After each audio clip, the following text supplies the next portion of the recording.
रात के यही कोई 9 बज रहे थे। मोनिका आईने के सामने खड़े होकर अपने होठों पर लिपस्टिक लगा रही थी। वो सज धज कर पूरी तरह तैयार थी। उसे देखकर ऐसा लग रहा था कि वो कहीं जाने की तैयारी कर रही है।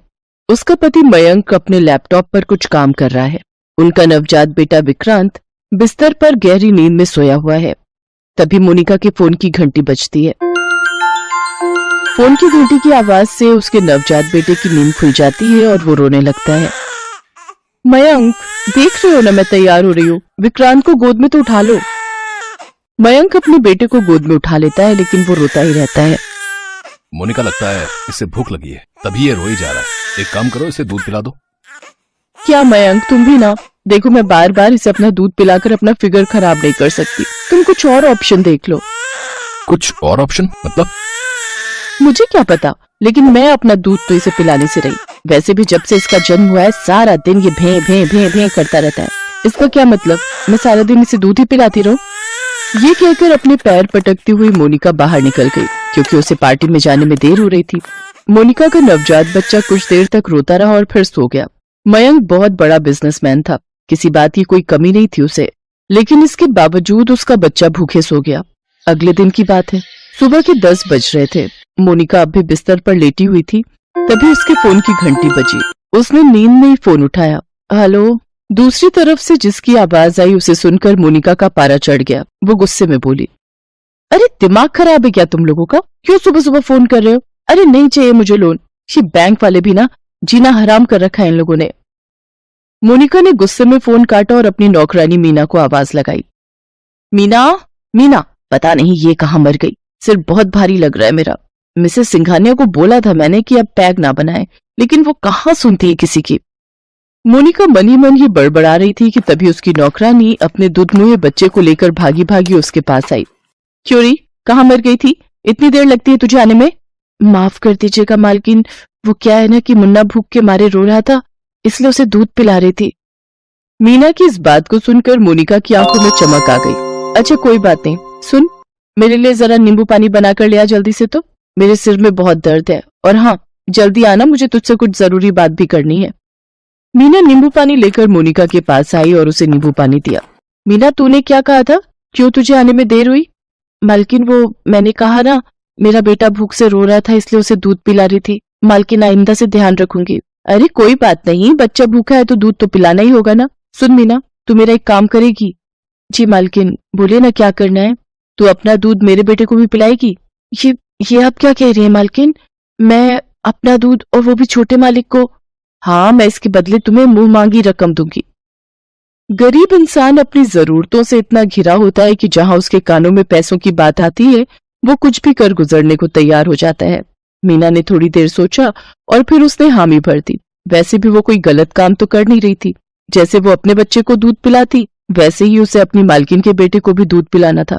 मुझे मंजूर है मालकिन, मैं छोटे मालिक को भी अपना दूध पिलाऊंगी। ठीक है, लेकिन एक बात का ध्यान रखना, मेरा बेटा कभी भूखा ना रहे। अगर वो भूख से रोता नजर आया तो मैं तुम्हें फूटी कौड़ी भी नहीं दूंगी। उस दिन के बाद मीना मोनिका के बेटे को भी अपना दूध पिलाने लगी। मोनिका की सारी टेंशन मीना ने दूर कर दी। मीना को उसके दूध के बदले अच्छे खासे पैसे मिलते। उस रकम से मीना का जीवन स्तर बहुत सुधर गया था। पहले जहां वो एक कच्चे और टूटे फूटे मकान में रहती थी, उसका घर अब पक्का हो गया था। पहले जहां उसका जीवन अभावों में कटता था, वहां अब चीजें बहुत सुधर गई थी।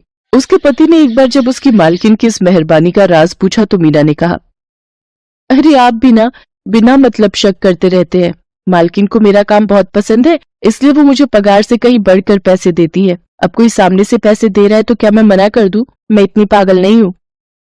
मीना ने अपने पति से सच्चाई छिपा ली, लेकिन मालकिन के बेटे को भरपूर दूध पिलाने के चक्कर में उसके अपने बेटे के लिए दूध बहुत कम बचता, और कभी कभी तो बिल्कुल भी नहीं बचता। दिन प्रतिदिन उसका बेटा बहुत कमजोर होते जा रहा था। एक रात जब उसका बेटा भूख से रो रहा था तो उसके पति दीना ने उससे कहा, अरे क्या कर रही है मीना, देख नहीं रही मुन्ना भूख से रो रहा है, अरे उसे दूध पिला। मैं देख रहा हूँ कि तू आजकल मुन्ने पर बहुत ही कम ध्यान देती है। कुछ भी मत बोला करिए आप, मैं उसकी माँ हूँ, मैं भला क्यों उसके ऊपर कम ध्यान दूंगी? अरे तो फिर वो आजकल दिन प्रतिदिन कमजोर क्यों होता जा रहा है भाई? वो मैं कैसे कहूँ, मैं तो उसका पूरा ध्यान रखती हूँ। ये कहकर मीना अपने मुन्ने को गोद में उठाकर दूसरे कमरे में आ गई। अरे चुप हो जा, चुप हो जा, चुप हो जा मुन्ना। देख तुझे दूध पिला दूंगी तो मालकिन के बेटे के लिए क्या बचेगा? अगर उसके बच्चे को दूध कम पड़ गया तो फिर से हमारी हालत गरीबों जैसी हो जाएगी और मुझे फिर से गरीबों वाला जीवन जीना होगा और मुझे वो जीवन नहीं जीना।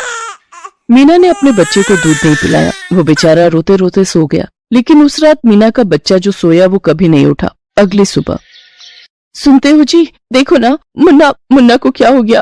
वो बिल्कुल शांत पड़ा हुआ है, न हिल रहा है न डुल रहा है। अपनी पत्नी की बात को सुनकर दीना बहुत घबरा गया। उसने अपने बेटे को गोद में उठाया। मुन्ना मुन्ना क्या हुआ बेटा? मुन्ना आंखें खोल बेटा, आंखें खोल। क्या हो गया जी हमारे मुन्ने को? वो ऐसे चुपचाप क्यों पड़ा है? पता नहीं मीना, हमें इसे लेकर डॉक्टर के पास जाना होगा। वे भागी भागी डॉक्टर के पास पहुंचे। डॉक्टर ने उसके बच्चे की जांच की और उसे मृत घोषित कर दिया और कहा, आपका बच्चा मर चुका है और इसका कारण है ये कई दिनों से भूखा था। क्या आप लोग इसे दूध नहीं पिलाते थे?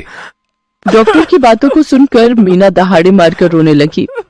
मुन्ना, अरे मैंने मार दिया अपने मुन्ने को, मैंने मार दिया, पैसों के लालच में मार दिया। अपने बच्चे की मौत के बाद मीना की हालत पागलों की तरह हो गई। उसने काम धाम छोड़ दिया और वो सड़क पर भटकने लगी। उधर मोनिका द्वारा अपने बच्चे को दूध नहीं पिलाने के कारण उसके सीने में बहुत दर्द रहने लगा। कई बार तो वो घंटों दर्द से तड़पती रहती। पता नहीं ये आजकल मुझे क्या हो गया है, मेरे सीने में इतना दर्द क्यों रहता है? पहले तो उसे इसका कारण पता नहीं चला, लेकिन जब मोनिका अपने पति के साथ अपने फैमिली डॉक्टर के पास गई तो देखो मोनिका, ये सब जो हो रहा है उसके पीछे का कारण कोई और नहीं, तुम हो। बच्चे के जन्म के बाद ईश्वर हर स्त्री को दूध पिलाने का सौभाग्य देता है, लेकिन तुम लगता है कि अपने बच्चे को दूध नहीं पिलाती। अब तुम दूध नहीं पिलाती तो फिर वो दूध जाएगा कहां? और वही तुम्हारे दर्द का कारण बन रहा है। तुम अपने बच्चे को अभी से दूध पिलाना शुरू कर दो, नहीं तो कल ये तुम्हारे लिए बहुत नुकसानदायक होगा। डॉक्टर की बातों को सुनकर मोनिका घर जाकर अपने बच्चे को दूध पिलाने की कोशिश करती है, लेकिन ये क्या, वो दूध पीना तो क्या उसकी गोद में रहने तक को तैयार नहीं था। वो लगातार रोए जा रहा था। मयंक इसे क्या हो गया है? ये तो दूध पीने के लिए तैयार ही नहीं है। असल में मोनिका ने अपने बच्चे को बिल्कुल मीना के भरोसे छोड़ दिया था। वो ना तो उसे गोद में लेती और ना ही उसके लिए कुछ करती। इस वजह से मोनिका के बच्चे को उसकी आदत हो गई थी। असल में वही तो उसकी माँ का रोल निभा रही थी। इधर मोनिका के बच्चे ने भी दूध पीना पूरी तरह छोड़ दिया। वो दिन प्रतिदिन कमजोर होता जा रहा था। उसकी हालत देखकर मोनिका को अब पश्चाताप होने लगा था। ये सब मेरे कारण हो रहा है, मैं ही सबसे बड़ी गुनहगार हूँ। अपने बेटे की इस हालत के लिए मैं ही जिम्मेदार हूँ। और एक दिन वही हुआ जिसका डर था। मोनिका का बेटा भी अचेत हो गया। वो ना तो सांस ले रहा था और ना ही हिल डुल रहा था। मयंक ये देखो ना, विक्रांत को क्या हो गया है? ये ना तो रो रहा है और ना ही सांसें ले रहा है। वो दोनों तुरंत भागे भागे अस्पताल पहुंचे। डॉक्टर ने उनके बच्चे को तुरंत एडमिट कर लिया। डॉक्टर ने किसी तरह पाइप के जरिए उसे दूध पिलाने की कोशिश की, लेकिन वो तो बिल्कुल शांत पड़ा था। उसकी हालत देखकर डॉक्टर ने भगवान से दुआ करने के लिए मोनिका और मयंक को कहा, लेकिन तभी वहां एक नर्स भागती भागती आई।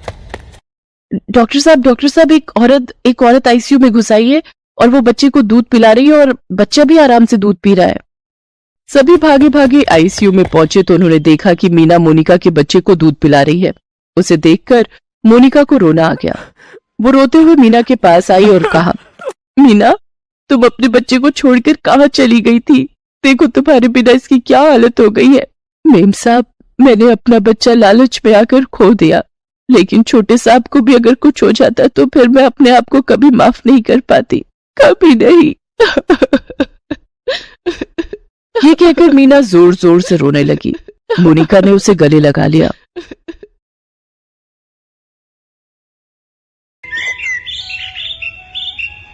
मोहन और सीमा बहुत परेशान थे क्योंकि शादी के 10 साल होने के बाद भी वो माँ बाप नहीं बन पाए थे। मोहन मजदूरी करता था और उसी से घर चलता था। सीमा ने माता रानी का व्रत रखा और फिर उसका सपना पूरा हुआ। मोहन और सीमा को एक बेटा हुआ और उसका नाम मोनू रखा। देखो जी, हमारा बेटा कितना खूबसूरत है। वो तो होगा ही, मुझ पर जो गया है। वो दोनों बहुत खुश हैं। मोहन एक दिन काम से लौटते वक्त मोनू के लिए एक लॉकेट खरीद कर लाया। लॉकेट में मोहन, सीमा और मोनू की प्यारी छवि है। उसने घर लौटने के बाद वो लॉकेट मोनू के गले में पहना दिया और बोला, ये लॉकेट हमारी निशानी है, ये जीवन भर मोनू के पास रहेगा। वो तो ठीक है, पर ये इतना बदमाश है कि पूछो मत, सोता ही नहीं है। अरे सीमा, तुम इसको लोरी सुनाओ ना। लोरी सुनकर सारे बच्चे सो जाते हैं। सीमा लोरी सुनाना शुरू करती है। लल्ला लल्ला लोरी, दूध की कटोरी, दूध में बताशा, मुन्ना करे तमाशा। लल्ला लल्ला लोरी, दूध की कटोरी, दूध में बताशा, मुन्ना करे तमाशा।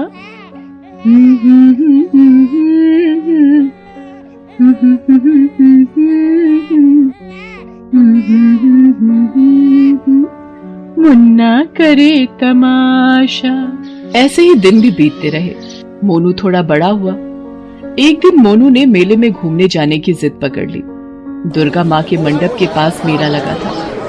महेश और सीमा मोनू को मेले में लेकर गए, मगर तभी दुर्घटना घटी। मेले में अचानक से आग लग गई। अरे बाप रे, मेले में आग लग गई है, भागो, अरे भागो। सीमा भागो, आग लग गई है। आप मोनू को छोड़िएगा मत। सभी इधर उधर जान बचाने के लिए भागने लगे और फिर वही हुआ जिसका डर था। मोहन से मोनू का हाथ छूट जाता है। मोनू वहीं गिर जाता है। माँ, पापा, बचाओ, कोई मुझे बचाओ। इतने शोर में सीमा और मोहन मोनू को सुन नहीं थी। भीड़ से दूर जाकर वो मोनू को ढूंढने लगे। अरे मोनू कहाँ गया? मोनू, आपने मेरे मोनू का हाथ छोड़ दिया। अरे इतनी भीड़ में कब और क्या हुआ, कुछ पता ही नहीं चला। ढूंढो उसे। मोनू, मोनू, मेरा मोनू। दोनों ने मिलकर मोनू को बहुत ढूंढा, मगर मोनू नहीं मिला। मोहन और सीमा रोते हुए घर चले आए।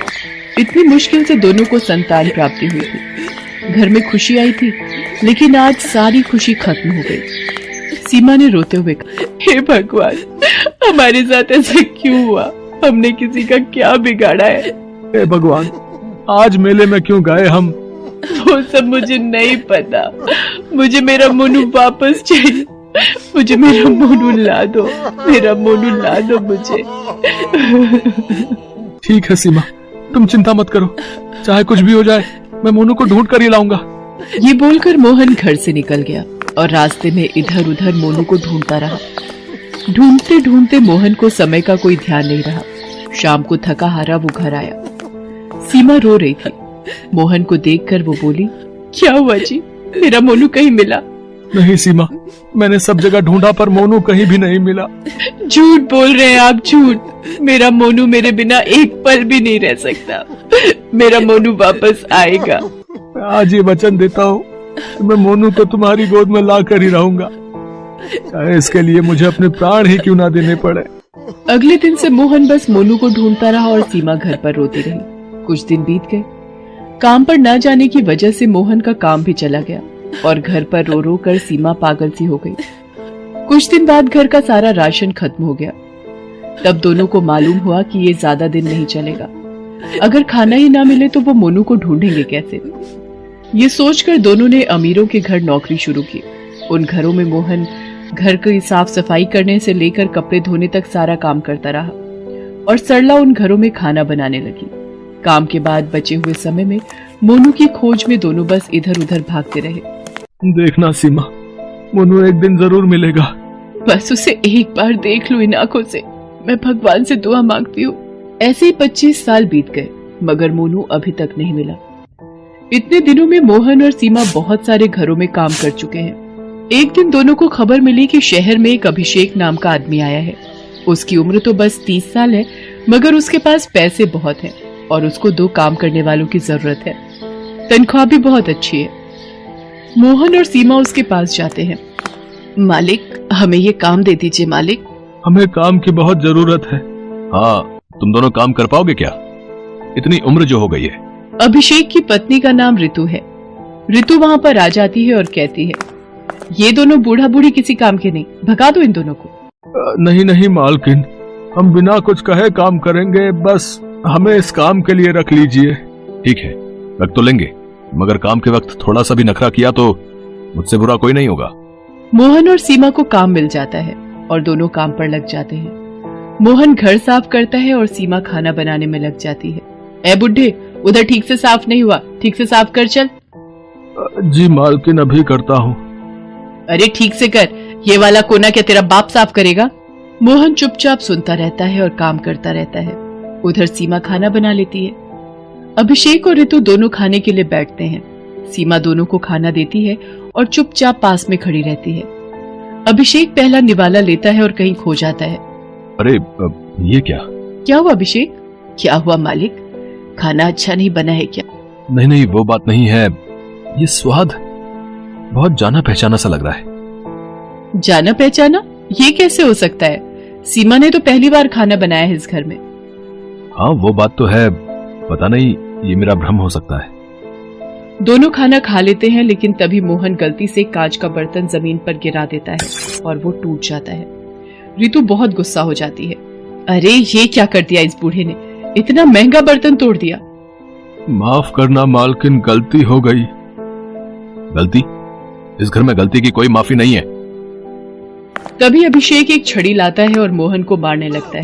सीमा भाग कर आती है और अभिषेक के पैर पकड़ लेती है। माफ कर दीजिए मालिक, इनकी तबीयत ठीक नहीं है। लो बहाना शुरू, मैंने तभी बोला था कि इन दोनों को निकाल दो, अब भुगतो। आप मुझे मारिए मालिक, लेकिन इन्हें छोड़ दीजिए।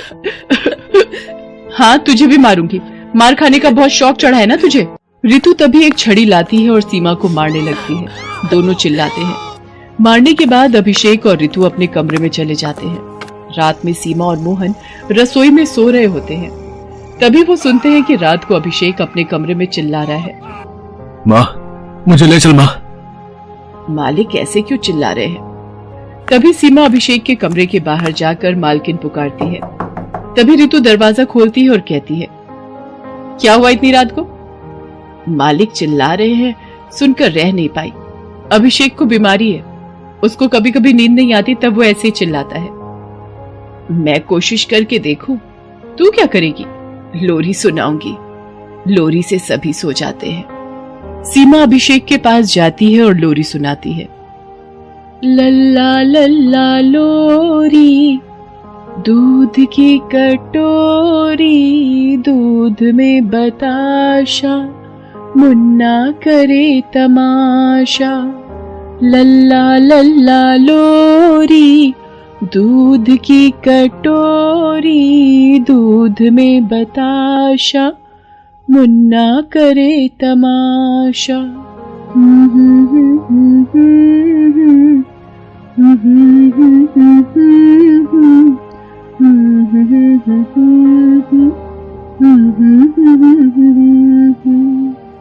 अभिषेक तुरंत सो जाता है। ऋतु को आश्चर्य होता है, लेकिन सुबह अभिषेक ऑफिस के लिए निकलता है। उसके ऑफिस में आज एक जरूरी मीटिंग है, इसलिए वो हड़बड़ी में घर से निकलता है और बिना इधर उधर देखे रास्ता पार करता है। पर तभी रास्ते में गाड़ी आकर उसे धक्का मार देती है और वो जमीन पर गिरकर तड़पने लगता है। ऋतु, सीमा और मोहन दौड़कर उसके पास जाते हैं। तीनों मिलकर अभिषेक को उठाने की कोशिश करते हैं और तभी मोहन और सीमा देखते हैं कि अभिषेक के गले में एक लॉकेट है। ये वही लॉकेट है जिसे मोहन ने मोनू के गले में पहनाया था। मोहन और सीमा उस लॉकेट को देखकर चौंक जाते हैं। अरे ये लॉकेट मालिक के पास कैसे आया? ये लॉकेट तो अभिषेक के पास बचपन से है। वो अनाथ है, किसी मेले में खो गया था। अभिषेक से ही सुना है मैंने। मेले में आग लगने के कारण दौड़ते हुए वो गिर गया था और उसके पापा से उसका हाथ छूट गया था। फिर सब कुछ खत्म होने के बाद जब वो मेले के पास बैठकर रो रहा था, तब किसी अनाथ आश्रम के मालिक ने उसे देखा और उसे अपने साथ लेकर गए। अभिषेक ने अनाथ आश्रम में रहकर ही पढ़ाई पूरी की और नौकरी करने बाहर चला गया। बचपन से ये लॉकेट उसके पास है। ये सुनकर मोहन और सीमा की आंखों में आंसू आ जाते हैं। असल में ये वही लॉकेट है जो मोहन ने मोनू के गले में पहनाया था। अभिषेक असल में उनका मोनू है। वो तुरंत मोनू को उठाकर दुर्गा माँ के मंदिर में ले जाते हैं और माँ से प्रार्थना करते हैं, हे माँ, मेरा बच्चा 25 साल पहले खो गया था। इतना ढूंढने के बाद आज वो मिला है हमें। उसको फिर से हमसे अलग मत करना माँ। तभी दुर्गा माँ प्रकट होती है और अभिषेक यानी मोनू को ठीक कर देती है। मोनू को सब कुछ पता चलता है और फिर वो सब समझ जाता है कि क्यों सीमा का बनाया हुआ खाना जाना पहचाना लग रहा था, क्यों सीमा की लोरी सुनकर वो सो गया था। वो मोहन और सीमा पर किए गए अत्याचार की भी माफी मांगता है। माँ, पापा, मुझे माफ कर दो। मैंने आप दोनों पर बहुत अत्याचार किए हैं। मैं उस बात के लिए शर्मिंदा हूँ, मुझे माफ कर दो। चुप कर बेटा, माँ बाप से कोई माफी मांगता है क्या? ये बोलकर मोहन और सीमा अपने बेटे को गले लगा लेते हैं। ऋतु भी माफी मांगती है। अंत में सभी एक साथ हो जाते हैं और खुशी खुशी जीवन व्यतीत